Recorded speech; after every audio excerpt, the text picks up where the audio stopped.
5, तो 4 पंजे 20। चीजें यहाँ तक अच्छे तरीके से समझ में आ रही होगी। 4 पंजे कितना हो जाएगा 20, ठीक है। सेम ऐसे ही अगर मैं 5 की कह रहा हूँ यानी कि 55 की, 5 पंजे कितना हो जाएगा 25। 5 से बड़ा नंबर कौन सा होगा 6 होगा, तो 5 छंग 30। तो कुल मिला के बात समझ में आ रही है बच्चों। मैं क्या समझाना चाह रहा हूँ, मैं आपको सिर्फ यही चीज समझाना चाह रहा हूँ कि अगर वर्ग के अन्य प्रतिरूप अगर आपको चाहिए, मैं क्या कह रहा हूँ, अगर आपको वर्ग के अन्य प्रतिरूप चाहिए तो कैसे निकालने हैं आपको, ऐसे निकालने हैं, ठीक है। कि अगर किसी के भी लास्ट में 5 आ रहा है, मैं क्या कह रहा हूँ, अगर किसी भी अंक के लास्ट में 5 आ रहा है बच्चों, तो ऐसे निकलेगा। क्या करना है, उस 5 की 5 में गुणा कर दो, और 5 की 5 में गुणा करने के बाद जो भी आपके पास बराबर वाला नंबर हो, जैसे कि यहाँ पर 2 है, 2 से बड़ा नंबर कौन सा होता है 3 होता है, जस्ट बड़ा एकदम, ठीक है ना। तो 2 तिया 6, चीजें क्लियर हो गई, ठीक है। ऐसे अगर 35 दिया हुआ है तो ये हो जाएगा। मान लो अगर और कोई बड़ा नंबर दिया हुआ हो, जैसे कि मान लो, जैसे कि यहाँ पर दिया हुआ है, जैसे कि ये देखो 125 दिया हुआ है, तो क्या करना है जरा देख लेते हैं। 115 ले लेते हैं, ठीक है। 115 का वर्ग, ठीक है। तो 115 लेके 5 पंजे कितना हो जाएगा, 1 मिनट, 1 मिनट बच्चों। हाँ, आपने क्या लिया, 115 ले लिया, 5 पंजे 25। अब 11 से दूसरा नंबर कौन सा, 11 से दूसरा नंबर तो 12, तो 11 और 12 की गुणा कर लेते हैं, जरा देख लेते हैं कितना आएगा। ये आ जाएगा 2 1 3, यानी कि 13,225 आ जाएगा। कितना आ जाएगा 13,225। यहाँ तक चीजें क्लियर होगी बहुत अच्छी तरीके से। ऐसे समझ लो, मान लो 125 दिया हुआ है, तब क्या करोगे, तो भैया 5 की 5 में गुणा कर दो, कितना हो जाएगा 25 हो जाएगा। और 12 से बड़ा नंबर कौन सा होता है 13, यानी कि 13 गुणा 12 करना है, तो जरा इसकी कर लेते हैं। 12 तिया 36 होता है, 12 एकम 12 और 3 कितना हो गया 15 हो गया, यानी कि 156। तो जरा देखिए यही तो करना था,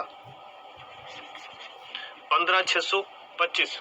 और करना क्या है, मतलब कुल मिलाकर बात समझ में रही है सीधी सीधी, कि अगर आपको कोई भी ऐसी संख्या है जिसके लास्ट में 5 दिया हुआ है, मैं कह रहा हूँ कोई भी ऐसी संख्या है बच्चों जिसके लास्ट में 5 दिया हुआ है आपको, तो आपने क्या करना है, आपने एक सिंपल काम करना है भाई, कि आपने सिंपल काम क्या करना है कि आपको उस 5 की 5 में गुणा करनी है, जैसे कि इस वाले 5 की इस वाले 5 में गुणा करनी है, और आपको जो भी नंबर दिया है उससे बड़ा नंबर देखना है। उससे बड़ा नंबर कितना है 3 है, तो उससे बड़ा नंबर क्या होगा 3 होगा, तो 2 तिया कितना हो जाएगा 6। धीरे समझ में आ रही है, बस उससे बड़ा नंबर। तो ऐसे कितने भी नंबर हो आप जिसके लास्ट में 5 आ रहा हो, आप गुणा बड़ी आसानी से कर सकते हो। मान लो ना, अब जैसे यही है 35 ही ले लो, चलो अगर भाई मुझे 35 की 35 में गुणा करनी है, तो मैं क्या करूंगा, 5 पंजे 25, 5 तिया 15, 15 और 2 17 गुणा 3 पंजे 15, 1 3 तिया 9 और 1 10। मुझे ऐसे करनी पड़ेगी, क्या कह रहे हैं, ठीक है ना। और ये हो जाएगा आपके पास 12 2 और 1। जबकि अगर आप इसकी नॉर्मली करोगे, जैसे 5 की 5 में 25, ये आ गया। 3 की 4 में, 3 से बड़ा नंबर कौन सा होगा 4, तो 3 चौक 12, ये आ गया। है तो वही नंबर ना, समझ में आ रही है चीजें बहुत अच्छी तरीके से। तो ये पूरी की पूरी चीज आप लोगों को बहुत ही अच्छी तरीके से समझ में आ गई होगी, ठीक है ना बच्चों। अगर आ गई है तो जरूर कमेंट सेक्शन में लिखो सर अपने को समझ में आ गई है, ठीक है ना। जरूर कमेंट सेक्शन में लिखो बच्चों क्या कि सर हमको समझ में आ गई है। क्या समझ में आ गई है, ये पूरी की पूरी बात है कि वर्ग के अन्य प्रतिरूप क्या होते हैं, वो आप लोग को समझ में आ गया होगा यहाँ तक अच्छी तरीके से, ठीक है ना। चलिए आगे बढ़ते हैं पाइथागोरस त्रिक पर, कि पाइथागोरस त्रिक होता क्या है, ठीक है। तो जरा देख लेते हैं कि पाइथागोरस त्रिक निकालते किस तरह। पाइथागोरस त्रिक निकालेंगे बच्चों इस तरीके से। अभी जरा क्या होता है पाइथागोरस त्रिक, पहले वो भी जान लेते कि भैया होता क्या है, ठीक है ना।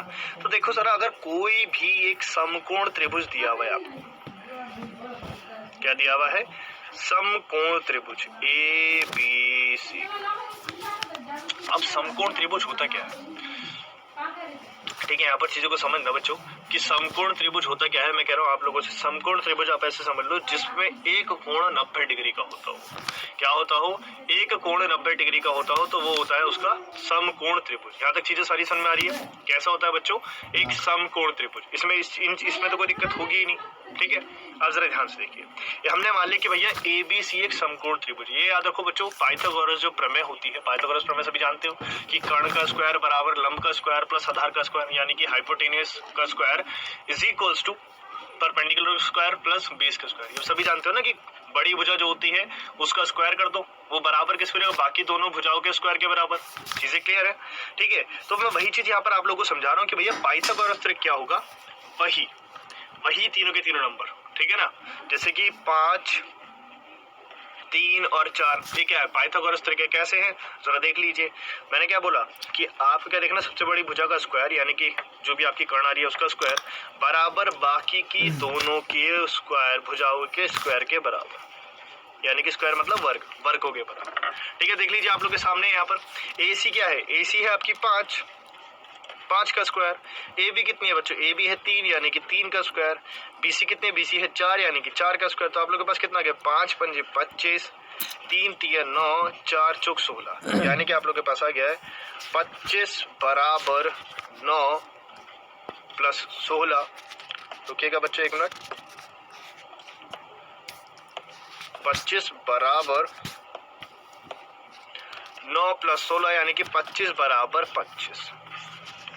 क्या आ गया बच्चों आपके सामने? 25 बराबर 25। जब ऐसा हो गया यानी कि ये एक पाइथागोरस त्रिक है। अब जरा देखो, ये पाइथागोरस त्रिक निकालने के लिए एक आपके सामने दिया हुआ भी है कि अगर आपको निकालना है कि भैया पाइथागोरस त्रिक, जैसे कोई भी नंबर दे दिया कि मान लो m बराबर 5 के लिए या m बराबर 3 के लिए, m बराबर 2 के लिए पाइथागोरस त्रिक निकालना है, तो आपके पास एक सीधा तरीका है, ये फॉर्मूला है सीधा 2m स्क्वायर प्लस के m स्क्वायर माइनस 1 का होल स्क्वायर बराबर m स्क्वायर प्लस 1 के होल स्क्वायर के बराबर। ठीक है, तो जैसे आप सभी कहे भैया m बराबर 2 के लिए पाइथागोरस त्रिक बताइए, तो जरा देखिए मैं कह रहा हूं m बराबर 2 के लिए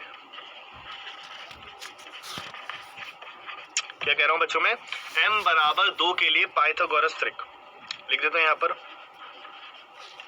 पाइथागोरस त्रिक। ठीक है, तो जरा ध्यान से देखिए, m बराबर 2 के लिए पाइथागोरस त्रिक क्या होगा? यहाँ पर लिखा हुआ है 2m स्क्वायर प्लस फॉर्मूला क्या है? पहले फॉर्मूला लिख लेते हैं। 2m स्क्वायर बराबर m स्क्वायर माइनस 1 का होल स्क्वायर बराबर, सॉरी ये प्लस आएगा यहाँ पर, और ये हो जाएगा m स्क्वायर प्लस 1 का होल स्क्वायर। ये आएगा आपके सामने यहाँ पर प्लस। ठीक है, तो आपके पास फॉर्मूला है बच्चों 2m स्क्वायर प्लस के m स्क्वायर माइनस 1 का होल स्क्वायर बराबर m स्क्वायर प्लस 1 का होल स्क्वायर। यहाँ तक चीजें समझ में आ गई होंगी बहुत अच्छी तरीके से। ठीक है, अब आप क्या कह रहे हैं? आपसे कह रहे हैं कि भैया m बराबर 2 के लिए आपको बताना है। क्या बताना है? m बराबर 2 के लिए पाइथागोरस त्रिक। तो m बराबर 2 के लिए निकाल लेते हैं, जरा देखिए। तो 2 गुणा 2 का स्क्वायर प्लस के, ये हो जाएगा 2 का स्क्वायर माइनस 1 टोटल का होल स्क्वायर, और ये हो जाएगा 2 का स्क्वायर प्लस 1 टोटल का होल स्क्वायर। ठीक है बच्चों, आप लिख सकते हो 2 दूनी 4 यानी कि 4 का स्क्वायर प्लस के 2 दूनी 4, 4 में से 1 गया, 4 में से 1 गया, कितना आएगा? 3, तो यानी कि 3 का स्क्वायर, ये हो जाएगा 2 दूनी 4। ठीक है, 4 प्लस 1 5 का स्क्वायर। तो जरा देखिए 5 का स्क्वायर बराबर 3 का स्क्वायर प्लस के 4 का स्क्वायर। जरा ध्यान से देखो, यही तो दिखाना था अपने को कि क्या 3, 5, 4 क्या है? पाइथागोरस त्रिक है या नहीं है? ठीक है, यहाँ तक चीजें क्लियर हो गई नहीं हो गई? बहुत इस तरीके से कि अब यहाँ से पता लगेगा भैया m बराबर 2 के लिए 3, 4, 5 आते हैं, जो कि क्या है? पाइथागोरस त्रिक है। इसमें कोई दिक्कत? मान लो ऐसी दे दिया आपके बराबर कि m बराबर 3 के लिए, क्या दे दिया? m बराबर 3 के लिए। m बराबर 3 के लिए मतलब क्या है? ये हो जाएगा आप लोग के पास 2 गुणा 3 का स्क्वायर प्लस के, ये हो जाएगा m स्क्वायर माइनस 1 का, m स्क्वायर कितना है? m का मतलब हो गया 2 माइनस 1 का होल स्क्वायर बराबर, ये हो जाएगा m स्क्वायर कितना है? m का मान कितना है? m का मान है बच्चों 3, तो 3 लिखिएगा, यानी कि 3 का स्क्वायर प्लस के 1 टोटल का होल स्क्वायर। चीजें यहाँ तक क्लियर है बहुत अच्छी तरीके से? तो बस कुछ नहीं करना, 2 तिया 6 यानी कि 6 का स्क्वायर प्लस के 3 तिया 9, 9 में से 1 गया यानी कि 8 का स्क्वायर बराबर 3 तिया 9 और 1 10 का स्क्वायर। तो चीजें समझ में आ गई। तो यानी कि 10, 6 और 8 ये भी क्या है, एक पाइथागोरस त्रिक है बच्चों। कैसे हैं? 6, 8 और 10 क्या है बच्चों, एक पाइथागोरस त्रिक। चीजें यहाँ तक अच्छे से क्लियर हो गई होगी, ठीक है ना। मैं वापस एक और करके दिखा रहा हूँ। चलो अब 2 के लिए बात हो गई, 3 के लिए बात हो गई, m बराबर 4 के लिए बात कर देते हैं। चलिए जब इतनी बात हो ही गई है तो m बराबर 4 के लिए, मतलब मैं चाह रहा हूँ पूरी तरीके से आप लोगों को समझ में आ जाए, कोई भी कंफ्यूजन आप लोगों के दिमाग में बचे ना, ठीक है ना। कि अगर 4 के लिए पाइथागोरस त्रिक क्या होगा, तो सीधी सी बात है, फॉर्मूले में रखोगे क्या, 2 गुणा 4 का होल स्क्वायर प्लस, ठीक है, ऐसे रखोगे क्या, m स्क्वायर यानी कि 4 का स्क्वायर माइनस 1 का स्क्वायर बराबर क्या हो जाएगा, 4 का स्क्वायर प्लस 1 के स्क्वायर के बराबर। चीजें समझ में आ रही है, ठीक है ना। यहाँ तक सारी की सारी चीजें क्लियर हो रही होंगी। मैं चाह रहा हूँ कोई भी कंफ्यूजन आप लोगों के दिमाग में बचे ना। अब बात कर रहे हैं n बराबर 4 के लिए, n बराबर 3 के लिए हम ऑलरेडी बात कर चुके हैं। 4 के लिए क्या होगा, 2 चौक 8 यानी कि 8 का स्क्वायर प्लस के 4 चौक कितना हो जाएगा, 4 चौक 16, 16 में से एक गए 15 यानी कि 15 का स्क्वायर, और एक 4 चौक 16, 16 और एक कितना हो जाएगा 17 यानी कि 17 का स्क्वायर। चीजें क्लियर हो गई बहुत अच्छी तरीके से। यानी कि 8, 15 और 17, क्या कह रहा हूं मैं, 8, 15 और 17 क्या है बच्चों, आपके त्रिक हैं, आपके त्रिकोणमिति त्रिक है, तो वो पाइथागोरस त्रिक है। चीजें यहाँ पर अच्छी तरीके से क्लियर हो गई कि 2 चौक 8 और 4 चौक 16, 16 में से गया 15, 4 चौक 16, 16 और एक कितना हो गया बच्चों, 17 हो गया। तो यहाँ तक बहुत अच्छी तरीके से बातें आप लोग क्लियर हो चुकी होंगी बच्चों, ठीक है। चलिए बढ़ते हैं अपनी क्विज की तरफ, ठीक है। तो क्विज के लिए बच्चों एकदम रेडी हो जाओ बहुत अच्छी तरीके से, ठीक है। आपके सामने क्विज आने वाली है। तो क्विज का पहला क्वेश्चन, मतलब सेकंड क्विज का पहला क्वेश्चन आप लोगों के सामने ये रहा। क्या दिया हुआ है, 81 को हम क्रमागत प्राकृतिक संख्याओं के रूप में निम्न प्रकार से लिख सकते हैं। कह रहा है निम्न प्रकार से बच्चों लिख सकते हैं। कितने प्रकार से लिख सकते हैं जरा देखिए, 71 प्लस 10, 50 प्लस 31, 20 प्लस 61 या फिर 40 प्लस 41। तो बताइए बच्चों क्या होगा इसका सही आंसर। एकदम क्वेश्चन पढ़ो ध्यान से और समझो, बहुत ही आसान क्वेश्चन है, बेहद आसान, बेहद आसान क्वेश्चन है ये। नेक्स्ट देखिए बच्चों, नेक्स्ट क्या है, कह रहा है कि संख्याएं 3, 4, 5 पाइथागोरस त्रिक है, सत्य है, असत्य है, बता नहीं सकते या फिर इनमें से कोई नहीं। तो बताइए बच्चों जो क्या होगा जल्दी से, सत्य है, असत्य है, बता नहीं सकते या फिर इनमें से कोई नहीं। तो कौन सा होगा आंसर, बिल्कुल जल्दी से बताओ, बताइए बच्चों बताइए।